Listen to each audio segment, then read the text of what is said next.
À partir du milieu du mois, Vénus, qui était en Gémeaux, qui passe en Cancer. Mercure, pareil, 19, passe en Cancer. Et j'ai le solstice le 20 juin.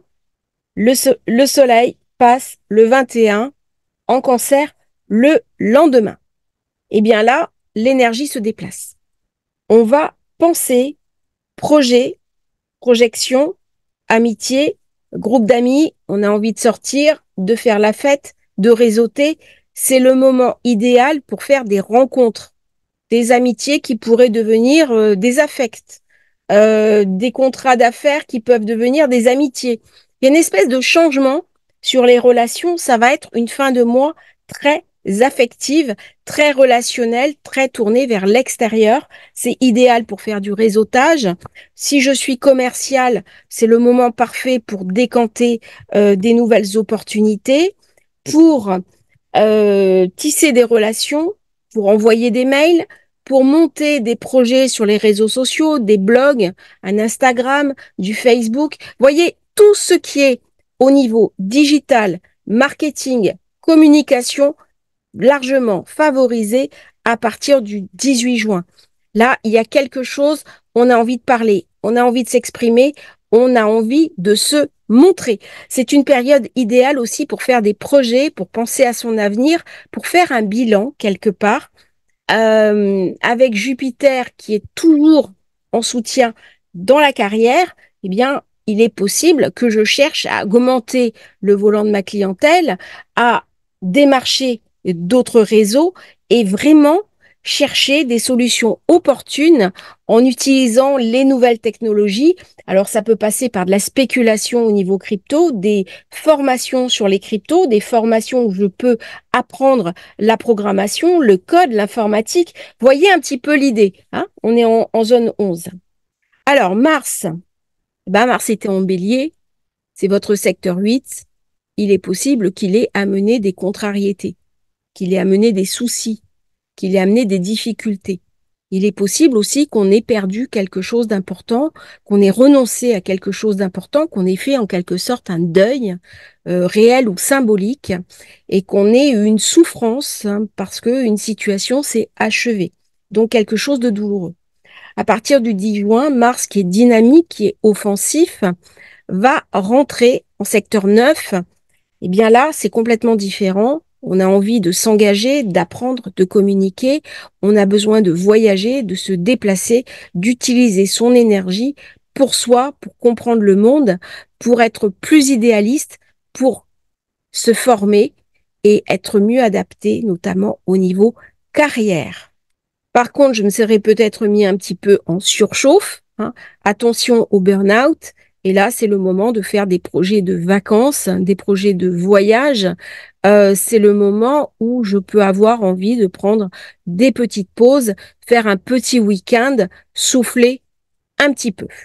Avec Mars dans zone 9, qui est la zone du marketing, on voit bien qu'il y a de la promotion, il y a de la formation professionnelle. C'est un moment idéal pour faire un bilan de compétences. C'est un moment parfait pour se poser les questions sur son orientation, sur ce qu'on veut vraiment faire, comment gagner plus d'argent, comment se resituer d'une manière globale. La pleine lune de la fin du mois va se dérouler en Capricorne. C'est dans mon secteur 5. C'est le moment des fêtes, des vacances, du plaisir. Vont être mis à l'honneur les enfants, ma relation avec les enfants. Je peux aussi partir en voyage. Je peux commencer à faire des plans. C'est très bénéfique avec Vénus, hein. On va recommencer, on va lâcher quelque chose. Il y a une espèce de pause. Si je suis célibataire, eh bien, je vais profiter de mon célibat. J'ai des amis, je vais réseauter, je vais aller à des fêtes, je vais un petit peu profiter de la vie parce que Vénus, avec euh, son arrivée en cancer, elle va me donner envie, eh bien, peut-être de retomber amoureuse ou amoureux, peut-être d'être un peu plus ouvert à des propositions affectives.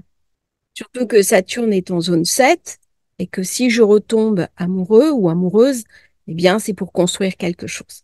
Je n'ai pas forcément envie de bagatelle, je n'ai pas forcément envie. Donc, avec la pleine lune en secteur 5, envie de me faire plaisir, envie de penser à mes enfants, envie de penser à ma famille, envie de sortir aussi et de prendre du temps pour moi. On voit bien comment cet amas en cancer va venir un petit peu titiller mes besoins relationnels, hein. C'est vraiment pas un mois pour rester seul, c'est un mois pour sortir, pour réseauter, pour utiliser ses amis, son réseau pour profiter de la vie. Et donc, c'est un mois parfait pour faire des ouvertures, mélanger, aller à des salons, à des conférences, organiser des salons professionnels, devenir partenaire d'un salon important. Bref, c'est un mois idéal pour sortir de chez soi, s'ouvrir aux autres, même si au début, on n'en a pas forcément envie. C'est le mois pour concrétiser parce qu'on va être très bien perçu par nos partenaires, par nos associés, par les gens que l'on va rencontrer. N'oublions pas que durant le mois du Gémeaux, Mercure est à l'honneur. Mercure, c'est aussi la planète de la Vierge, la planète de l'intelligence. J'ai beaucoup plus de lucidité, de concentration, capacité à être focus sur mes projets. Autant en profiter, hein, c'est le mois idéal pour tout ce qui est orateur, commerçant, commercial, mais aussi thérapeute, toutes les gens, toutes les personnes qui sont dans le soin, dans le médical, dans le commercial, vont être favorisées durant cette période de juin. Merci à tous d'avoir suivi cette vidéo. N'hésitez pas à liker, à vous abonner à la chaîne. Si vous souhaitez recevoir votre formation gratuite, vous avez le lien dans la description. Votre thème de naissance, votre révolution solaire, pareil. À bientôt sur Astrologie Facile.